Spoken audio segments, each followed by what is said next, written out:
Guys, I cannot believe that I am up this early on a Saturday. It's before 8 a.m. I woke up at 7 because today I'm actually very excited. I'm going hiking in Montserrat, which is about an hour to an hour and a half outside of Barcelona. And originally when I was researching, I had found this on Goop, on Gwyneth Paltrow's website, as something that they recommended to do in their Barcelona travel guide. And I love to hike, and it's something that I used to do all the time when I lived in Los Angeles, and that I never get to do in Bali. So this is something that I found on Airbnb Experiences. Here's the group behind me that I'm going with. There's a tour guide. I paid $70 for this, and the convenience is that we are taken there in a van. Otherwise, I would have had to somehow figure out how to get there by train, and obviously I've never been there before, and I don't have anybody to go with, so this is much, much better. I'm really excited to be headed out. I think the hike is something like 3 hours, I just heard him say, and then there's a lot to see there, and it's, I think, going to be a sunny day. It's a little bit cloudy now, but the sun is kind of burning through. It's just still so early in the morning, so it's going to be a fun day. I'm going to take you along with me. Let's go hiking.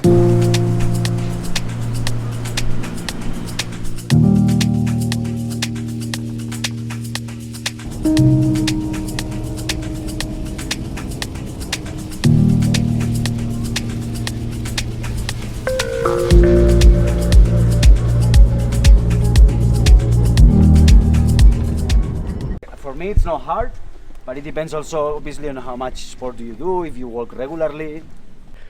So the ride took 1 hour. We've just arrived at the start point for the hike, and it's just incredibly beautiful here. I'm actually surprised. It surpassed my expectations even from just where we are here.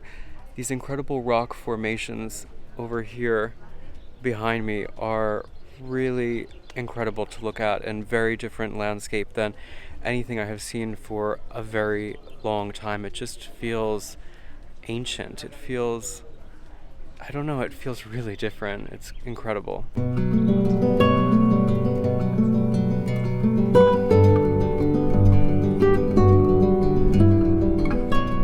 People call it stairs to heaven, but that's actually not the name. It's called as escales de l'enteniment in Catalan, which means the stairs of rationality or of understanding. And it means, it's basically, it talks about souls ascending. You know, it connects the earth with the heavens, and it's talking about how the soul is ascending. Right? It's dedicated to Ramon Llull, which is a writer, Catalan writer. Alrighty, is everybody there? All right, then let's go. The thing is that this is a monastery, and people have been here for 1,000 years. So in 1,000 years of ora et labora, because they are Benedictine monks, and Benedictine monks work under the rule of ora et labora, pray and work. So 1,000 years praying and working, that's what you get. All right? Is that the monastery then? That's the monastery on the right. So welcome again to Montserrat. In order to understand why Montserrat is like this, we have to go very thousands of years back in time.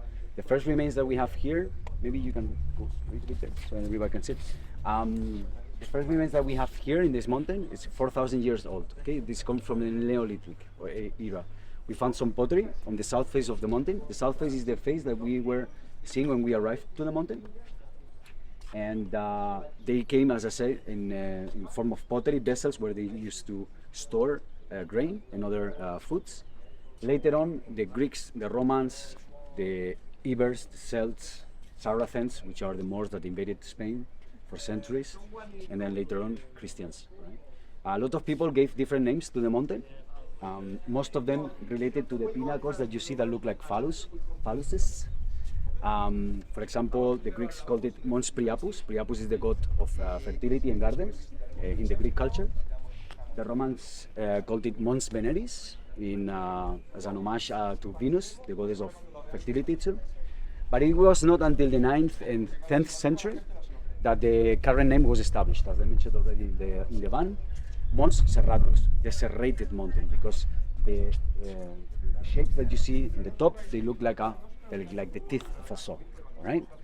So what we're going to do today is first we're going to visit the monastery. This is located on the right, and then later on we will start hiking. Okay? The hike will start at the very end of the monastery area, and we will cross this church and this building there, the orange one. Can you see? We will reach the cross of St. Michael. From that point, we will have a very beautiful view over the monastery. Then, to the right of the cross, there is another church. Can you see it? Yeah. Church of St. Michael. This is the path of St. Michael, so-called path of St. Michael. We will go behind those ridges, and then we will reach not these pinnacles, because these you have to climb. We'll see climbers later, but we will be on roughly on these heights. We will reach almost the 1,000-meter mark, and then we will go down, crossing the valley, and then we will go down. Okay. So as I told you, it's 5 kilometers, 6 kilometers, 300 meters ascent. We will be walking around 2 hours, 2 hours and a half.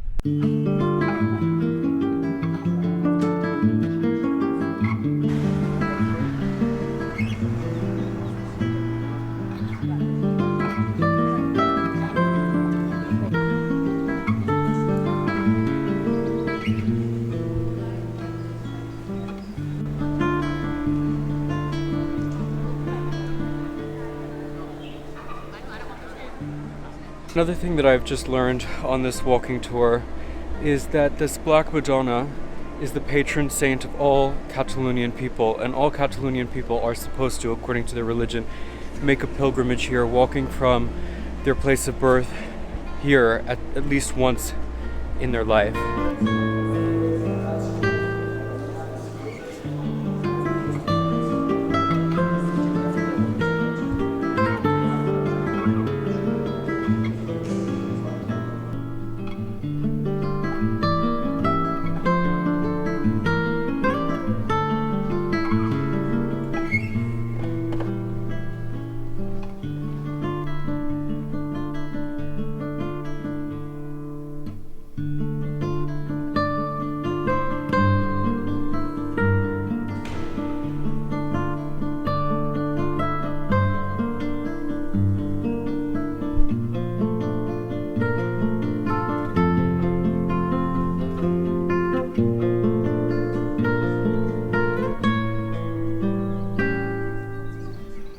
Oh, we finally started this hike. It's actually really easy because it's paved and it's very slow and sloping.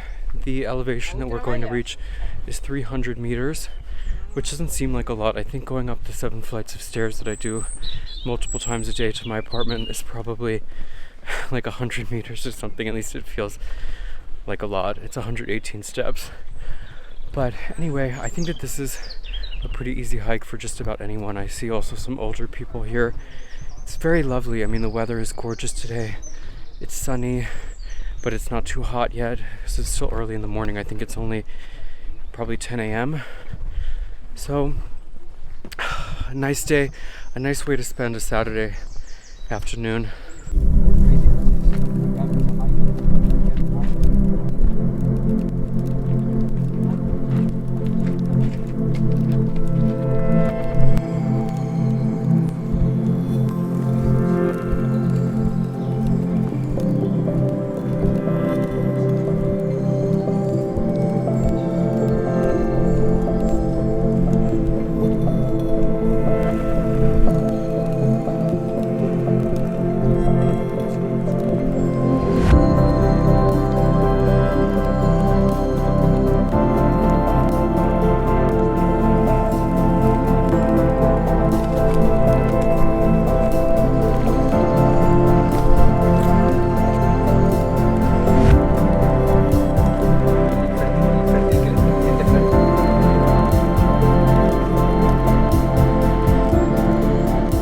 Right, what do you see? This one is a little bit more tricky.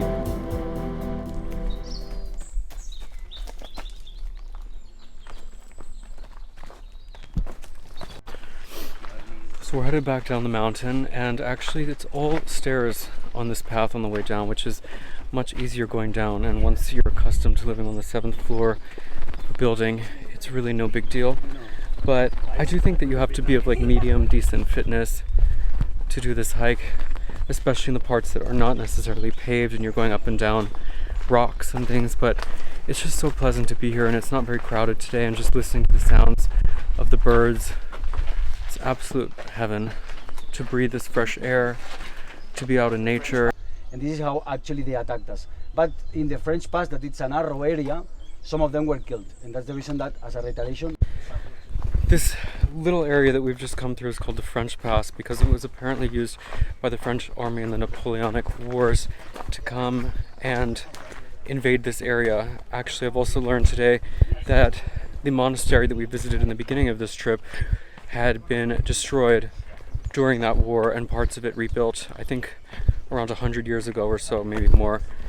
But there's so much history here in this particular site in addition to just the nature, and it really makes for an interesting cultural experience mixed with a physical one and just being out in nature. I mean, it's really special. I wasn't expecting this today, honestly. I was just expecting to really go more for a hike, but the guide is so knowledgeable, sharing stories about the region, sharing stories about this particular hike and area, so it's really an interesting experience. At the base of Montserrat, you also have this really cute farmers market here selling authentic cheeses that are all, I would imagine, organic and homegrown, farm grown, all of that. I just tried a bunch of them, these truffle cheeses of goat cheese and sheep's cheese. They're all delicious. It's just that I'm not going to eat a whole block of cheese by myself, even though I still have 2 weeks here. I'm not in that particular mindset of just crazy eating cheese. But if you love cheese, if you're here with more than one person, it's a great place to come and get some artisanal farmers market cheese.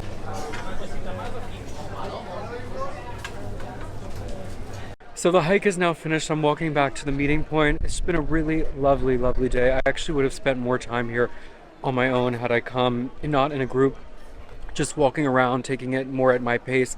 There are many more trails to walk around and discover than the ones that we did ourselves. But again, I'm glad that I came here for the first time with this Airbnb experience just so that I could get a feel of what it was. And I came here in a van, which was nice to be picked up from the city. But I did find out that there is a train that comes right here, and so it's pretty convenient if you do want to come on your own or come with a group, then that's also possible to do. And just spend an afternoon here is beautiful, and there's a restaurant where you can come and get refreshments after you've finished your hike. So I had my sandwich, which I brought from home, and I just had a cerveza, and so it's been a lovely day. I hope that you guys enjoyed this little tour of Montserrat. I had a great time walking here, and until the next time, guys, take care, and I'll see you later.